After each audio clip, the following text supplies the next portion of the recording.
As I'm sure those in the audience can see, I've got 12 high card points. So since I'm the dealer, most of you would think that this is probably an automatic opening bid. And to tell you the truth, I think just about everyone in the world would open the bidding with this hand.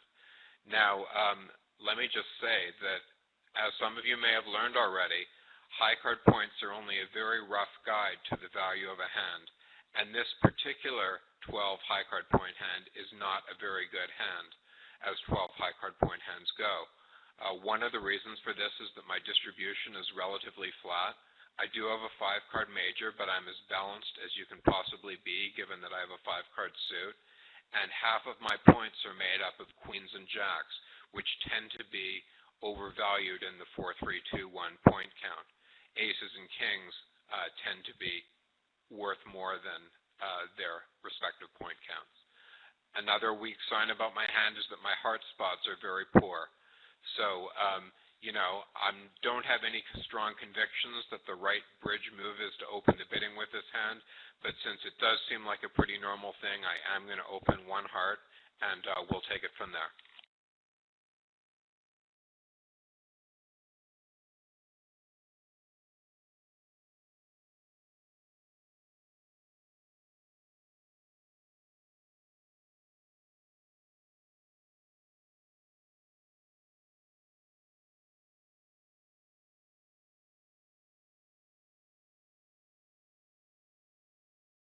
All right, well, this is not a difficult problem at all. Unless one no trump is a forcing one no trump, I am certainly going to pass. I have as bad a hand as I could possibly have, and I'm balanced, very no trump oriented.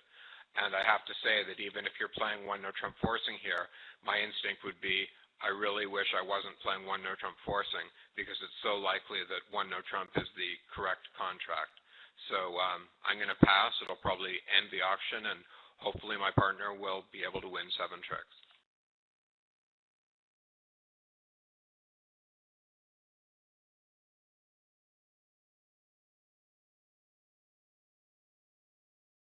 Now that's an interesting development. 2 hearts is kind of an unusual bid in that it's a bid of my suit. I think we should be thinking about what 2 hearts means exactly. Now you may be familiar with something like the Michael's Cubid convention.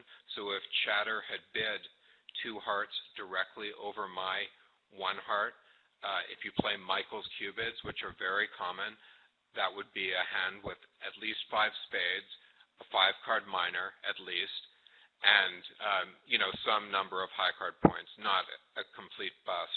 How many high card points depends to some extent on exactly how distributional you are, the vulnerability, how aggressively you and your partner bid. What does 2 hearts mean here? Now, I guess it's possible that Chatter is thinking that this is like a delayed Michael's bid, perhaps with the same kind of distribution and not enough values to bid the first time, or perhaps 2 hearts really means I have hearts. Now, you don't see very often situations where you volunteer to play in the suit that the opponents have opened, but if I was Chatter's partner, I would give serious consideration to the possibility that my partner actually had hearts. Now, from Alan Rick's point of view, even though I can't see his hand, I can tell you how he can figure out what his partner is doing. Alan Rick, all he needs to do is look at his own heart holding. If Alan Rick has a very small number of hearts, he knows that 2 hearts is a natural bid. That's because, presumably, Anba doesn't have very many hearts. She would have raised at some point. Presumably, I don't have a lot of hearts because I would have rebid 2 hearts over 1 no trump. So if Alan has, for example, a singleton or a doubleton heart, he knows that his partner is trying to, make a natural bid in hearts, as strange as that seems. If, on the other hand, Alan Rick has, say, 4 or 5 hearts, he knows that there aren't enough hearts in the deck for his partner to be making a natural bid. So he'll know from his hand in that case that Chatter is intending his bid. I'm sorry if it's her bid, but I don't know who is what gender here, as some kind of a takeout bid, perhaps the delayed Michael's concept that I discussed. So I guess the lesson here is that even if you don't know what your partner's bids mean, there are some cases that you can figure it out just by looking at your own hand. And this is about as good an example of that principle as you're ever likely to find. Alan Rick has few hearts. He knows his partner has hearts. If Alan Rick has a lot of hearts, he knows that his partner doesn't have hearts.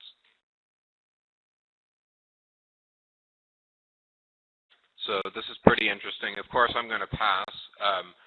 I'm kind of happy that they're playing in my best suit, and I certainly have no reason to think that we're going to win 6 tricks on defense, so I'm not doubling this contract.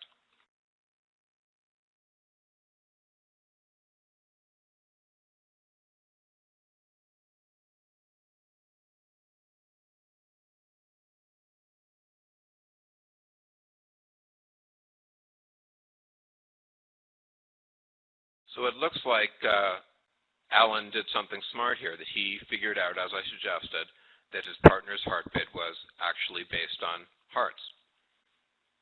Good pass by Alan.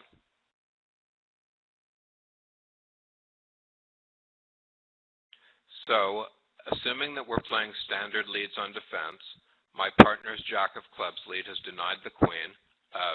So I'm obviously not going to play my king here, but I'm going to start, developing a mental picture of what the outstanding cards' hands look like.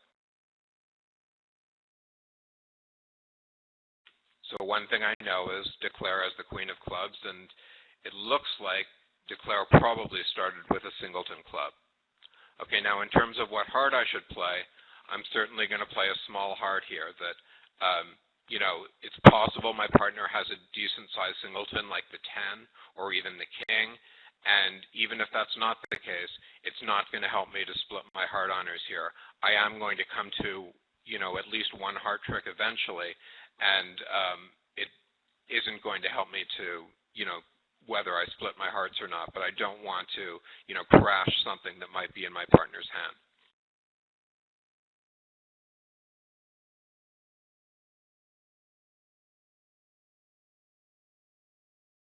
Okay, so it's starting to look like Declare has 6 hearts to the ace, king, 10. Maybe Declare would have done better by playing the 10 of hearts here. Not clear that that would be the right play, just looking at the 2 hands that chatter can see. But now you can see that it wouldn't have worked very well if I played the queen or jack of hearts. I am going to get 2 trump tricks now with my queen and jack, and I wouldn't have had I split my honors.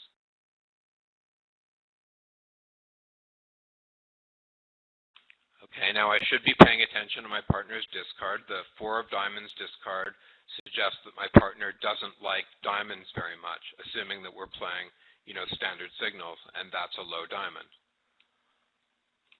Now, I could sort of tell that my partner didn't like diamonds very much because I can see the ace and the king and the queen, but still, it's good to remember these things.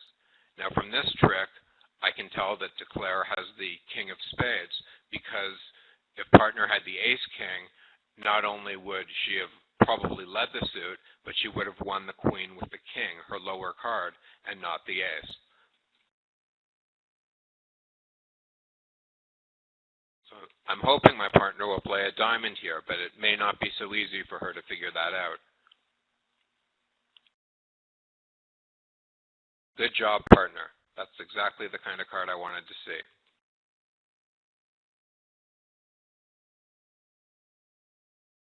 Otherwise, there was a danger that Declare might be able to set up the 4th spade and discard diamond loser. Now the entry to the spades is gone, so that danger is also eliminated.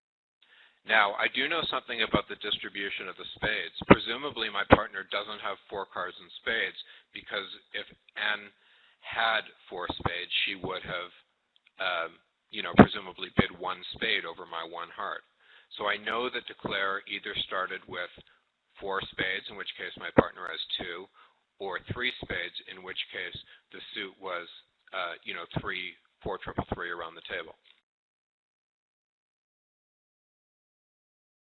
So, assuming I was right about Declare's play at trick 1, distribution is either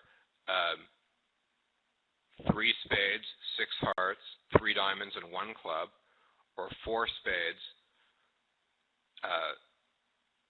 6 hearts, 2 diamonds, and 1 club. So what I want to do now, just in case Declare started with 4 spades, is make Declare rough so that Declare will run out of trumps before it's possible to win a trick with the long spade.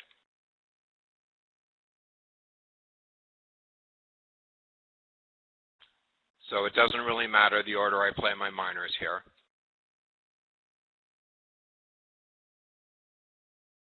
Okay, so now I know Declare's exact distribution. And I know that Declare is not going to be able to get a trick with the long spade because Declare will run out of trumps first. It doesn't really matter if I cash my Queen of Hearts or not.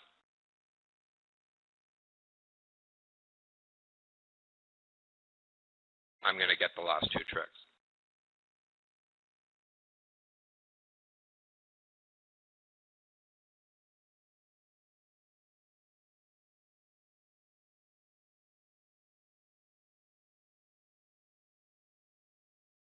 Okay, so that was a pretty interesting hand all along. Both the bidding was interesting, and I think the inferences that I was able to draw from the play were also interesting. We were able to get an exact count on Declare's hand, and that made the defense pretty easy.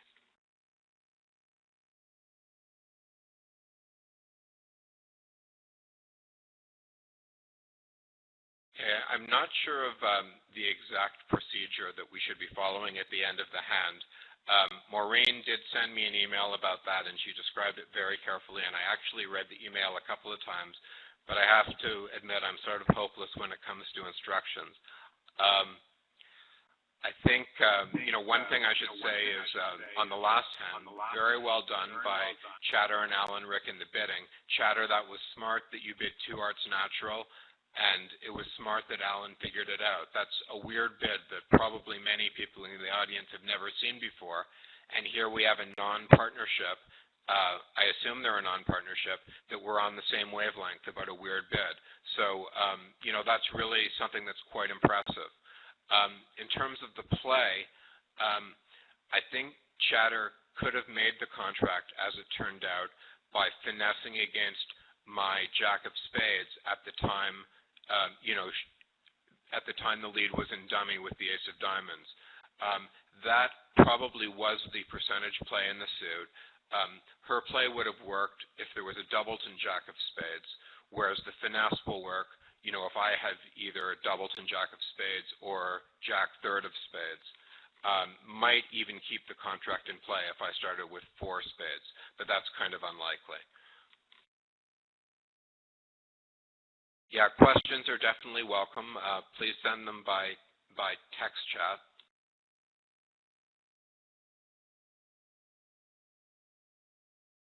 Oh, and also nice diamond shift by my partner there. Thank you, Anba. That was, made the defense easier for me. Yeah, to finesse in spades, well, it was reasonable to start by leading a high spade, but when my partner led the Jack of Diamonds and dummy won the Ace, you can take a spade finesse by leading the 10 or 9, and assuming I play low from your hand. And, if I cover the 10 or 9 with my Jack, then all the spades would have been good. So it's not that the play that, was made by Declare was doomed to fail. It could well have worked. It's just that, the expert players will be familiar with a lot of suit combinations like these and know what the best percentage play for various numbers of tricks are. And in this particular case, I happen to know that the percentage play is to take the finesse. It turns out that the percentage play actually worked on this deal. Now, the nature of percentage plays is they don't always work. They just work more often than non-percentage plays. So it's not that Chatter's play was hopeless or doomed to fail. It just was, slightly inferior on this particular hand, the percentage play would have got Chatter home in the 2-heart contract. Yeah, that's a good question by Eleanor. I mentioned that my 12 high card point hand wasn't a particularly good 12 high card point hand, and yes, the fact that I had no aces is certainly a bad sign. I think what I mentioned was that I had a lot of queens and jacks, that half of my high cards were in queens and jacks. That's sort of a corollary to, not having very many aces in a way. So, yeah, having lower honors in general is not as good as having higher ones.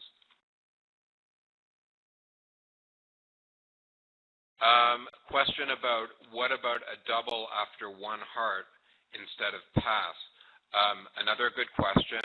I don't think that would have been a very good call because, the chatter's hand did not have the right distribution for a takeout double. Typically, unless you have a very large number of points, when you make a takeout double, you're supposed to have at least, reasonable support for all of the unbid suits. And here, chatter only had 3 cards combined in the minors. So, a takeout double might work well if your partner happens to bid spades, but if your partner doesn't bid spades, you're not going to be very happy at all. And, and your partner will, bid their longest suit here, and there's no guarantee at all that their longest suit is spades. So I think chatter's bidding really was excellent to pass the first time, and then to, make the strange 2-heart bid the second time.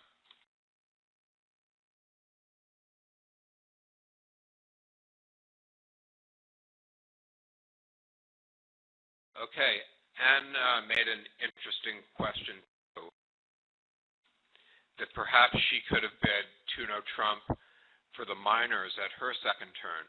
Now, again, this would be a case of an undiscussed convention that perhaps, just from a logical point of view, I should figure out that this must be for the minors.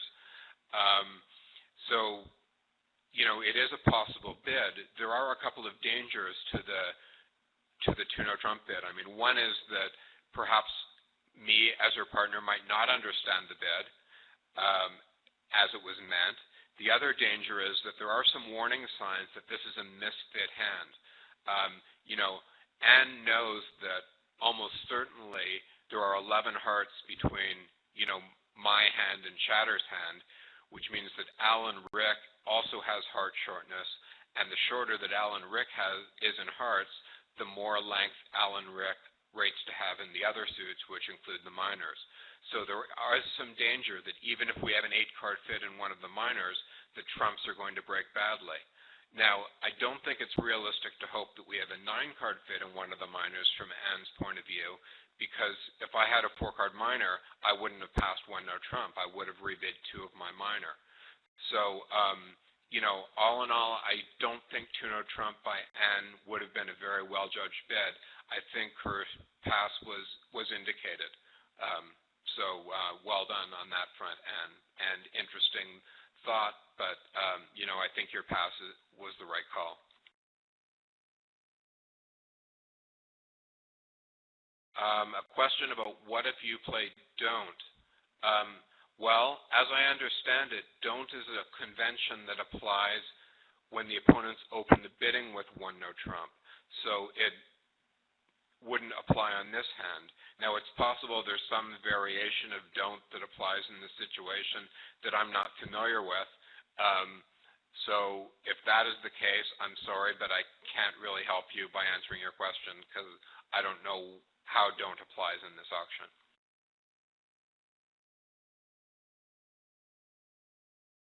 Okay, should we go on to the next hand then?